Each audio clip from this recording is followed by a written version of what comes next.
Olá, sejam bem-vindos a mais uma aula de eletrônica analógica. A aula de hoje é como se fosse uma continuação da aula passada, tá? Ela é curtinha também e vamos a ela. Então, como sempre, nossos objetivos de hoje são conhecer as principais aproximações matemáticas dos diodos e aprender como fazer análise por reta de carga a partir de uma aproximação, tá? A primeira aproximação a gente já viu, é o diodo ideal. Sim, a gente estudou na aula passada, né? Viu o diodo ideal, mas a gente viu que a curva característica do diodo, o comportamento do diodo é que ele passa a conduzir a partir daqueles valores assim de 0,7 para o diodo de silício, 0,3 para o diodo de germânio, né? E aí a partir de então ele começa a conduzir, né, naquela curva suave lá da curva característica do diodo, né? Só que a gente tem esse modelo aí de aproximação do diodo ideal, né? Ele funciona como se fosse uma chave, né? Uma chave normal, né? Se está no sentido direto, ele está ligado, né? É um curto-circuito. Se está no sentido reverso, né? Assim, no sentido reverso, né? Ele é um circuito aberto, né? Uma chave aberta. Tudo bem, a gente já viu essa daqui. Agora, uma aproximação muito interessante é a aproximação do diodo de silício, né? O que é que consiste essa aproximação? Ela é parecida com o diodo ideal, só que ela considera aqui, ó, a tensão de joelho de 0,7 volts. Então, ó, é como se o diodo não conduzisse nada antes de 0,7 volts e ao chegar a 0,7 volts no diodo, ele conduz a corrente máxima do circuito, certo? Então, no caso, ele seria como uma chave em série com uma fonte de tensão de 0,7 volts, tá? Ficaria sempre 0,7 volts em cima do diodo. Se tiver no sentido direto, ele é uma chave fechada. Se tiver no sentido reverso, ele é uma chave aberta, tá? E aí a gente vai já fazer um exemplo, né, para achar o ponto de operação com diodo de silício, certo? Lembrando que se a gente fizer a aproximação do diodo de germânio, essa reta aqui, tá? Esse pulo da corrente aqui vai ser em 0,3 volts e não em 0,7, ok? E por fim, né, a última aproximação que a gente vê aqui é a aproximação da fonte mais a resistência.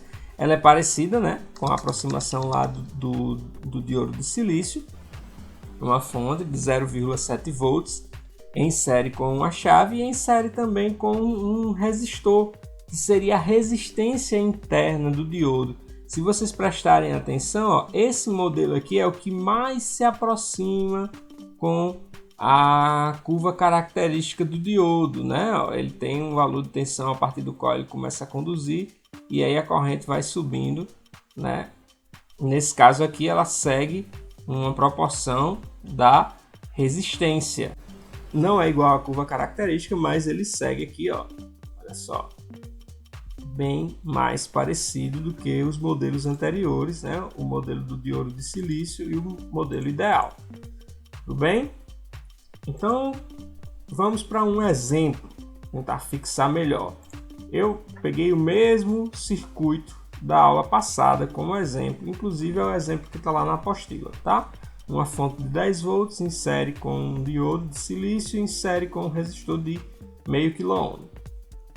Então, a primeira coisa que a gente precisa achar antes de traçar a reta de carga é o VD e o ID, né? Primeiro considerando o VD igual a zero para encontrar o ID, depois considerando o ID igual a zero para encontrar o VD, tá? Então a gente tem que aí o VD igual a E, que é igual a 10, e o ID igual a E sobre R, né? 20 mA.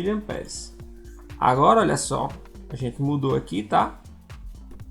Esse modelo tá pequenininho, que é para caber dentro do slide, quando a gente fizer a escala, tá? para colocar em escala. Então, ó, olha só, a diferença agora é que antes tinha uma curva característica aqui, né, bem suave, e agora a gente só tem essa reta aqui quando chega em 0,7 volts, tá? Então, ó, primeiro a gente vai colocar o VD, que é 10 volts, depois a gente marca o ID aqui, ó, 20 mA, e aí a gente pode traçar a reta de carga, tá? Em cima aí do modelo. Achamos o ponto Q, né? O ponto Q tá aqui. Mais uma vez a gente dá um zoom aqui no ponto Q, né? E o VD a gente não precisa traçar aqui para baixo para ver quanto é que vai dar VD, né? Ele já está em cima do 0,7. Então, VDQ, na verdade, né, vai ser igual a 0,7 volts, tá? Agora, traçando para encontrar o IDQ, tá bom? Vai dar em torno de 18,8 e quase 19, né? Só 18,8 mA.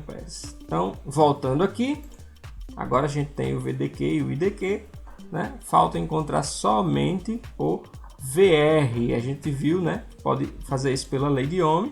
Então, VR é igual a R vezes o IDQ, né? VR fica aí 9,4 volts. Ou pela lei de Kirchhoff, né?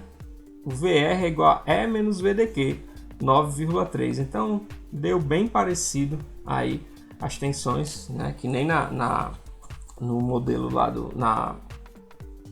na análise por reta de carga com a curva característica também dava bem parecido as tensões.